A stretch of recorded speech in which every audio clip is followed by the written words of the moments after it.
tigana na SHA ne serikali ya rentri. We must be honest to ourselves. Na hapo na ubaka kota yaba iko na ubaka buli burai sekto ga gusi you can was no baka na senki.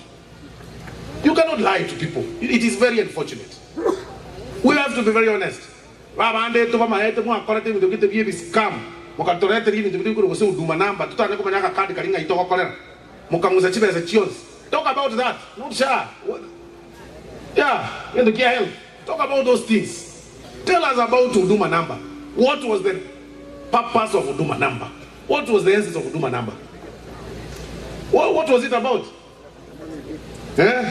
Why did you even have an emergency or change from Jamaskari? Talk about you from Chinichwa.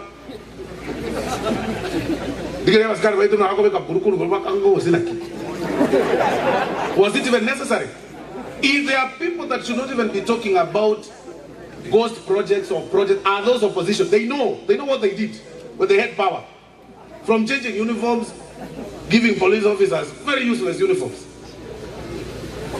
to Huduma number where about 10 billion was lost at register new numbers to Huduma, and it was mandatory. Those are the people we should be questioning, not SHA. SHA, my friend, watu tunafaa kuquestion the cartels. Watu wanadanganya huko juu ati mwanamke amepata mimba kila mwezi. Bado usitibeza ba bimani tibeza kurusha. Okona ri yeteli omungi na wa moko ngocheni ke muntu. Onyorira abana emitidikianda abana kianda. Abantu ba te kwan umuntu nembe ba ngaki maboko. Ba te gurusio monto yoga bwe enyagitari yinko bangainere. Bali ya babunga batano bakego baba tegena motebenga chane ke dekebe. Because and that is what we are saying. We do not want those jokes in Kenya. Tochore siasa arakabere, siasa era arakabere. Siasa nere rais. Na siasa nere nkongo. Mota de mmanya tofauti. Siasa rais nei. Ngochaga ndame president. Bateri kasongo. Motere wanitamu. Motere oyombosa. Ngokora nzoega monga agere chinkobi nzoega ariye ngende ejinsia zere rais yekiaga ogo zawachira zangu kwa tebia njoma ita no opposition tutawakataza the right time. Maneno ya corruption, we support His Excellency the President's mission ya kupigana na cartels wa corruption wa SHA. Watu wanaenda hospitali wanadanganya kwamba mama mjamzito amezaa watoto 9 kwa miaka 9. Hao watu tunasema washikwe. Na wale wabunge mnaenda kuwatetea, wengine mnafanya biashara na hizo hospitali za ukora, tunawaambia chuma chenu kimotoni. We have the record, and you know wakati rais alisema maneno ya corruption, watu wengine walifikiri ni mchezo. Tuko na record.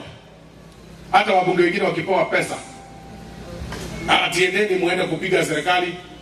Nilisikia waheshimiwa wengine wakisema ati mnaenda kuimpeach Duale bungeni. Sasa watu walikuwa nasema hivyo, niliona waliita press conference. Bunge hawaonekanangi hata. Mimi ndio chief whip. Wanakujenga once wanapotea. Namba 2 mko wanne. Bwana mkipa if you manage kufikisha signature 10 tu kuja ni mapesa wapi? Jua mtu afikisha. Nani anawajua? Unakuja kutishia waziri hapo mwenye anafukuza cartels ati mtamuimpeach. Nini hata bunge amuongei. Mnaongea tu press conference. Kwa raia amwafiki. Raia amwaoni, maendeleo hawayaoni kwenu. Kazi yenu ni kushtua waziri hapa. Tunawaambia shetani afanye nini? Ashindwe. Shetani afanye nini? Ashindwe. Exactly. So lazima tuendelee kujikaza namna hiyo, na wananchi tumwaambia tuendelee kujisajili na SHA. Kaunti ya Mombasa ndio imeongoza sasa hivi, ikifuatwa na kaunti ya Nyeri. Kwa kile huyo mtu anaitwa Kachira. Wameregister huko watu wengi sana na SHA. Lakini akitokea Eldoret, akitokea Kisii anawaambia watana na SHA. Na huko yeye ndiye anaongoza. Don't be cheated.